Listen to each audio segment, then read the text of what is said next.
Saudi अरब की औरतें रात को पति के आने से पहले फिटकड़ी और गुलाब जल का क्या करती हैं? जो वह करती है उसके बारे में जानकर आप लोग हैरान हो जाएंगे, परेशान हो जाएंगे। चलिए जानते हैं। नमस्कार, आदाब, सत श्री अकाल। मैं Priyanka Yadav crime movement channel पर आप लोगों का हार्दिक स्वागत करती हूँ। आशा करती हूँ आप लोग खुश होंगे, स्वस्थ होंगे, अपना और अपनों का ख्याल रख रहे होंगे। आशा करती हूँ आप लोग मेरे चैनल पर नए दर्शक बनकर आए हैं तो प्लीज मेरे चैनल को सब्सक्राइब कर लीजिए, बेल नोटिफिकेशन को ऑन कर लीजिए ताकि ऐसी हर वीडियो जल्द से जल्द आप लोगों तक पहुंच पाए।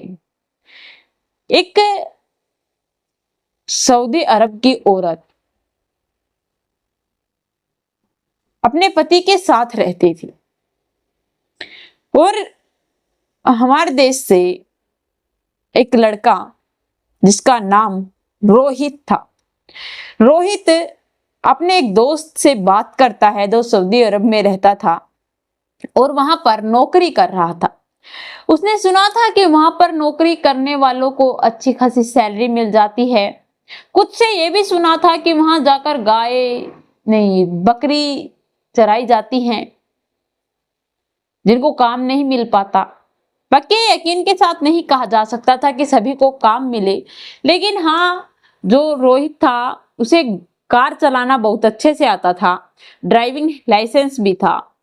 उसने अपने दोस्त से बात की और उसे सऊदी अरब जाने के लिए कहा क्योंकि उसकी बहन की शादी होने वाली थी। उसके पास पैसे नहीं थे, पैसे कमाने थे, इसीलिए वह सऊदी अरब जाता है। उसका दोस्त बुलाता है, एक मैडम से उसे मिलवाता है जो एक ड्राइवर की बात कर रही थी। अब जो रोहित था उसकी उम्र 23 साल थी, नौजवान था, हट्टा खट्टा, खूबसूरत में भरपूर था। जो वह लड़की थी वह देखकर उसे प्रसन्न होती है, ऊपर से नीचे तक देखती है और अपना ड्राइवर कंफर्म कर देती है। उसे गेस्ट हाउस दिया जाता है। अब रोहित वहीं पर रहता और अपनी मैम साहब को जब उसे शॉपिंग करनी होती तो उसे बता देती, शॉपिंग करवाने लेकर जाता। कुछ खरीदने जाना होता तो जाता। कुछ दिन गुजर चुके थे लेकिन उसे बहुत अच्छे से रखती थी। उसे कभी यह एहसास नहीं होने दिया कि वह उसकी मालकिन है और वह उसका नौकर। यह सब कुछ देखने के बाद अब वह वहां पर बहुत खुश था। उसके फ्रेंड ने उसे जाते ही नौकरी दिलवा दी। इससे ज्यादा उसके लिए अच्छा और क्या हो सकता है। वह अपनी सैलरी घर पर परमानेंट भेजता रहता था और उसका खर्चा उसकी मैम साहब उठा लिया करती थी। वह बहुत खुश हो रहा था कि उसकी बहन की शादी बहुत जल्द हो जाएगी। अब वह धीरे धीरे वह अपनी जो मैम साहब थी घर में अकेली रहा करती थी, वह उसे पसंद करने लगा था क्योंकि वह बहुत अच्छी और खूबसूरत और नौजवान थी। वह उसे पसंद करता था, लाइक करता था। और तब उसे झटका तो तब लगता है, तब उसे यह पता चलता है कि उसकी मैम साहब एक एयरपोर्ट पर किसी को लेने जा रही है। और जब वह उसे देखता है, देखने के बाद बाहुबुक हो जाता है, अपनी भावनाओं को दबा कर रखता है पर कुछ कह नहीं पाता। जो मैम साहब थी उसका हस्बैंड आया था और वह हस्बैंड उससे दुगनी उम्र का था। अब रोहित को यह बात नहीं पता था कि उसकी भी जो मैम साहब है वह मैरिड है, क्योंकि वह सिंपल रहा करती थी। उसे ऐसा कुछ पता नहीं चलता। वह कार चला रहा था लेकिन नजर उसकी पीछे वाली सीट पर ही थी। वह दोनों एक साथ एक दूसरों की बाहों में बाहें डालकर एक दूसरे से प्यार भरी बातें कर रहे थे। उसको वह चूम रहा था। यह सब कुछ रोहित देखकर बड़ा ही हैरान था, परेशान था। उसे बहुत बुरा लग रहा था जब वह उसे उसके पास, उसके करीब आ रहा था, उससे प्यार कर रहा था।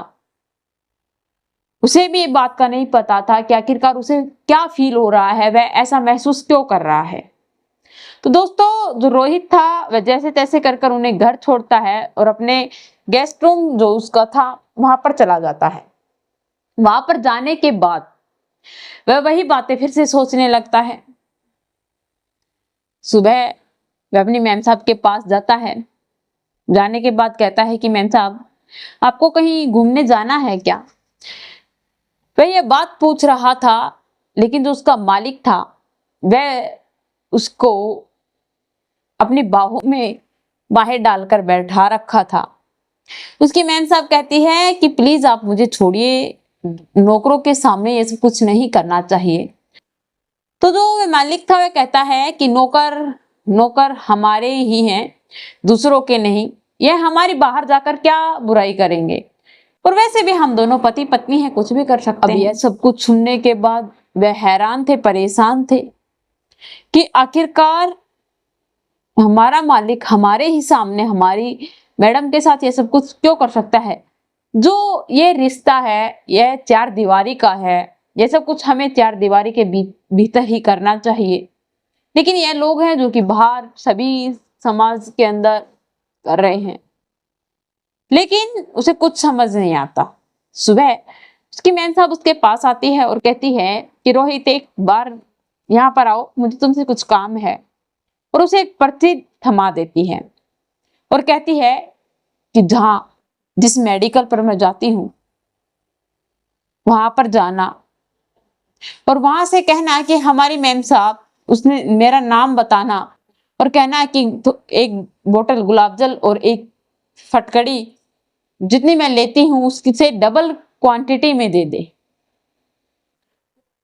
वह देखकर हैरान था कि अभी अभी तो मैम साहब ने ली थी, अब इतनी क्या आवश्यकता हो गई कि इन्होंने फिर से वह सब कुछ मंगवा लिया।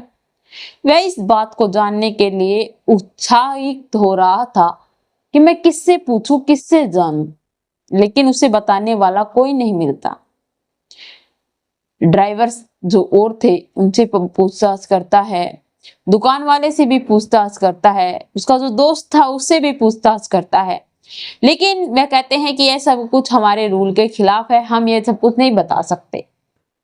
अब रोहित को यह बात बड़ी ही खटक रही थी कि वह किससे पूछे, इस डाउट को क्लियर कैसे करे। वह देखता है कि जो उसका मालिक आया था वह अब जा रहा था। उसके जाने के बाद उसकी मालकिन फिर से शॉपिंग करने जाने लगती है। वह रोहित को लेकर जाती है, कार निकलवाती है और बैठकर जाने लगती है। तभी वह रोहित एक काम करता है कि क्यों ना मैं मैडम से ही पूछ लूं। वह मैडम से पूछता है, मैडम पूछते ही मैडम भड़क जाती है। वह कहती है कि अपने काम से काम रख, नौकर है, अपनी हैसियत मत भूल। उसे कभी यह फील नहीं हुआ था कि वह नौकर है, लेकिन आज उसे इस बात का दुख था कि आज उसने इतनी बड़ी गलती कर दी कि उसकी मालकिन ने उसकी औकात उसे दिखा दी। वह आंखों में आंसू लेकर चुपचाप सहमा सा खड़ा हो जाता है, कुछ नहीं कह पाता। लेकिन अब जो रोहित था उसे यह बात जाननी थी, लेकिन किससे जाने। सऊदी अरबी में जो वहां पर जो लोग थे उनसे बात करना तो दूर हुआ, उनकी पर्सनल लाइफ में भी हम दखल नहीं दे सकते। वहां के जो कानून है बड़ी ही स्ट्रिक्ट है, वहां पर हर एक चीज के लिए कानून बनाए गए हैं। वहां पर कोई भी किसी की अनुमति के बगैर उसकी पर्सनल लाइफ में दखलंदाजी नहीं दे सकता, केस हो सकता है। अब वह करे तो करे क्या, हैरान था, परेशान था, लेकिन किसी से कुछ समझ या किसी से कुछ क्लू नहीं मिल पाता। वह अपने रूम पर आता है, मालकिन ने धमका दिया था, डांट दिया था, फटकार दिया था। वह अपने रूम पर आता है और आराम से सोने की कोशिश करता है, लेकिन उसके सामने वही बातें फिर से दोहराने और बार बार में घूमने लगती है। उसने अपने मालकिन से यह भी पूछा था कि आप इतनी खूबसूरत हो, नौजवान हो, और जो मालिक हैं वह आपसे दुगनी उम्र के क्यों हैं। यह बात जो सुनती है भड़क जाती है, वह कुछ बताने के काबिल नहीं थी। लेकिन अब रोहित था, वह उदास हो जाता है कि मैडम ने आज पहली बार मुझे डांट दिया। आखिरकार मैंने ऐसा क्या बुरा कर दिया था, नहीं बताना था तो बताने के लिए मना भी कर सकती थी। लेकिन अब कुछ देर के बाद उसकी मालकिन उसके पास आती है और कहती है कि आज आप उठने में बहुत देर कर चुके हो, क्या बात, रात को नींद नहीं आई। वह कुछ नहीं बोलता। रोहित बैठा मैम साहब की बातें सुन रहा था।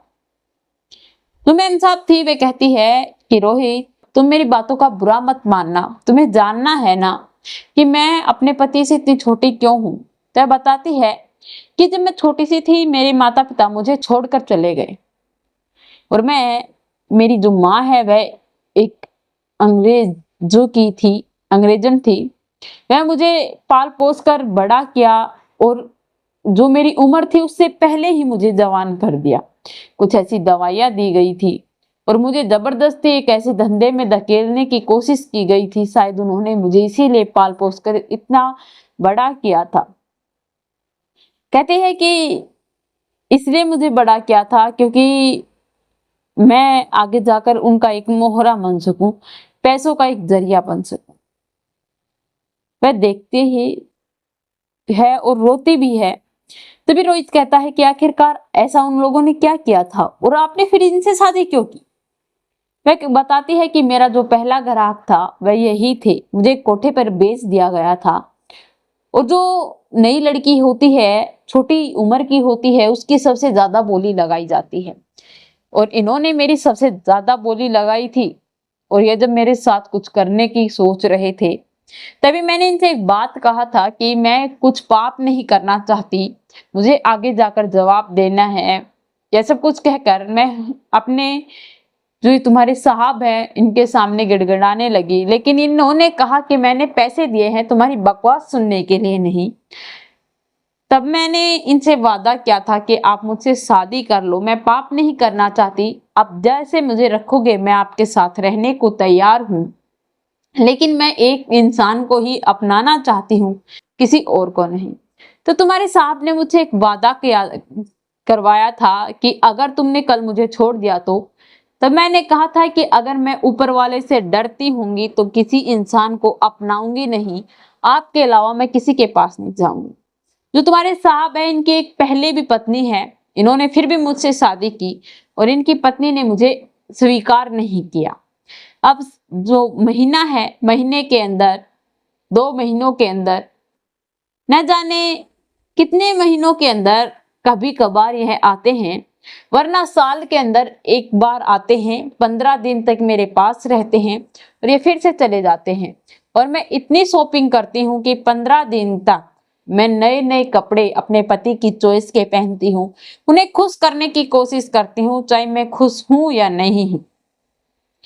अब यह सुनने के बाद वह भी भावुक हो जाता है और फिर मैम साहब कहती है कि रोहित, मुझे पता है कि तुम मुझे लाइक करते हो, मुझे पसंद करते हो, मैंने तुम्हारे चेहरे पर वह खुशी, वह अंदाज देखा है, तुम्हारी आंखों में मेरे लिए प्यार देखा है, लेकिन ये सब कुछ बेकार है, बेवजह तुम मुझ पर आकर्षित हो रहे हो। मैं तुमसे न तो प्यार करती हूँ न मैं तुम्हें लाइक करती हूँ। हाँ, तुम बहुत अच्छे इंसान हो, तुम्हें एक अच्छी लड़की मिल सकती है, अगर तुम्हारी चॉइस अच्छी है तो तुम्हारे लिए लड़की भी अच्छी होगी। तुम अपनी जिंदगी पर फोकस करो, तुम्हें जितने दिन यहाँ पर नौकरी करनी है तुम कर सकते हो, और लेकिन जो तुम्हारे मन में मेरे लिए जो भावनाएं हैं उन्हें मिटा दो, क्योंकि वह तुम्हारे और मेरे अंदर एक ऐसी द्विधा उत्पन्न कर सकती हैं जिसके कारण शायद मुझे तुम्हें नौकरी से भी निकालना पड़ सकता है। अब यह सुनने के बाद रोहित भी भावुक हो जाता है और कहता है कि मैम साहब, आज की दुनिया के अंदर ऐसी लड़की कहीं नहीं मिलेगी जो ऐसे अपने पति के लिए अपनी पूरी जिंदगी कुर्बान कर दे, अपने वादों पर खरी उतरे। क्योंकि आजकल की लड़कियां तो न जाने पतियों को किस तरीके से धोखा दे दे किसी को नहीं पता। वह कहती है कि वह सभी की अलग अलग सोच होती है। अब जो रोहित था वह उसके ही घर में काम करता है, अपनी बहन की भी शादी की है और अपनी भी शादी कर ली, लेकिन अब वह उसे अपनी मालकिन नहीं अपनी बहन मानता है और उसे हर एक रक्षाबंधन पर अपनी ओर से राखी ले जाकर राखी बंधवाता है और कहता है कि जो हमारी बहन है वैसे ही मैं तुम्हें बहन बनाना चाहता हूँ और ऐसा कभी अपने मन में विचार नहीं लाऊंगा। इसीलिए आज वह एक ऐसी मुकाम पर है, अच्छी सैलरी ले रहा है और उस घर के अंदर एक वफादार नौकर कहा रहा है। तो दोस्तों, यह रही रोहित की कहानी और उसकी मैम साहब की। आप लोगों को ये कैसी लगी कमेंट में लिखकर जरूर बताना। चैनल को सब्सक्राइब करना, बेल नोटिफिकेशन को ऑन करना ताकि ऐसी हर वीडियो जल्द से जल्द आप लोगों तक पहुंच पाए।